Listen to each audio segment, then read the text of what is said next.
Yo, what's up mga idol? Ayan, good morning. Liligo nga pala kami guys sa may Butong, Taal, Batangas. Malapit pala yan sa may Lemery, Batangas. Ayan guys, kasama ko nga pala diyan yung mga tropa pits ko. At din nga mga tropa, ayan, makikita nyo, pasikat na yung araw. 5:30 na ng umaga yan guys, kaya pasikat pa lang ang araw. Ito nga ay matagal na namin pinag-isipan na maligo sa dagat, kaya ngayon lang na natuloy. Buti nga hindi drawing guys, hindi katulad ng iba na drawing, hehe.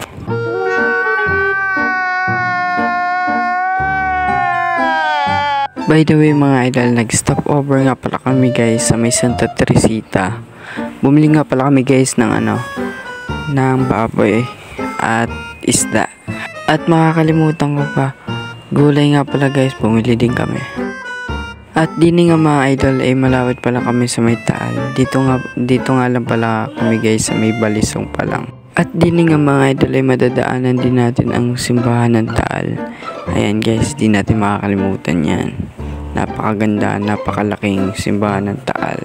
At makikita nyo dyan guys, napakalinis ng simbahan ng Taal. Ayan.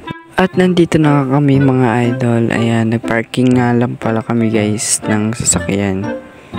Malayo kasi yung parkingan guys. Ayan, makikita nyo napakalinis ng dito sa may Butong, Taal, Batangas. Ayan. At dini nga sa parteng walang naliligong mga tao dini guys sa may dagat, meron din mga lumot-lumot. Ganito kaganda ang view dito guys.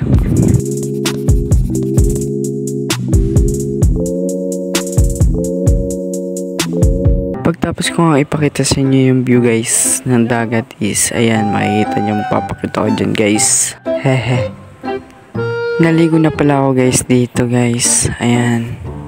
Napakadaming tao. Summer is life pa rin talaga mga idol. Mainit pa rin talagang panahon guys. Kaya mga idol, kung sino nagbabalak sa inyo magtotropa na manligo sa dagat, abay, huwag nyo nang i-drawing yan guys. Ituloy nyo na yan. Kung sino nagkikrib sa pagligong dagat, go lang. Huwag nang i-drawing yan. By the way guys, pupunta nga pala ako dun sa may namimingwit dun sa may dulo. Makikita nyo dyan guys, may pupuntahan ako dyan. Dyan ako dadaan sa may gilid.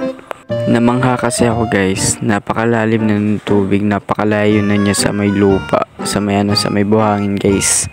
Pero hindi pa rin malalim, kagara guys. Na-amaze lang ako guys.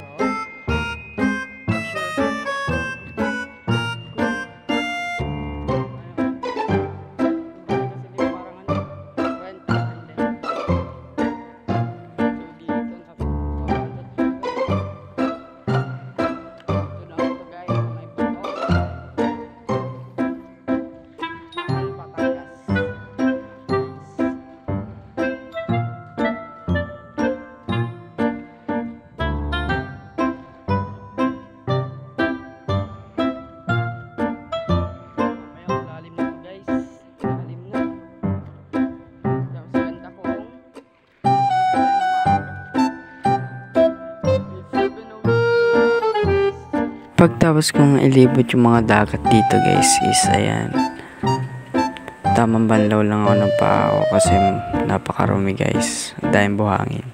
Yan, tambay lang ako guys, chill lang, feeling broken ng person guys, hehe.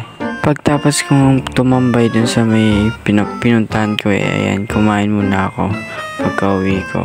Ayan, kain tayo guys, tahong, tapos tilapia na inihaw. Hindi ko na pala napakita sa inyo guys, may baboy din pala yan. Yung baboy na inihaw din guys, napakasarap. Kain tayo guys. Mamaya nga pala guys, yung video mamaya is makikita nyo. Sumakay nga pala kami bangka. 100 nga palang isang tao. Pupunta nga pala kami guys sa may laot. Nabubulol pa ako guys. Doon nga pala kami guys lilikod doon sa may laot guys. At din nga mga idol ay nakasakay na kami sa bangka. Ayan, napaka safe naman sa pagsakay namin. Ito nga pala guys, yung view sa laot guys. Ayan, kung gaano kaganda. Ayan, napaka-peaceful talaga guys. Tinanong ko nga pala si Tatay Dian kung ilang taon na siya nagaganyan-ganyan guys. Katulad niyan. 40 years na po pala guys. Yun na po pala yung kanyang hanap buhay guys. Siya sa susunod na lang ulit na vlog guys. I love you all. Mwah! Siya guys, wag niyong kakalimutan i-follow ang aking page. Thank you.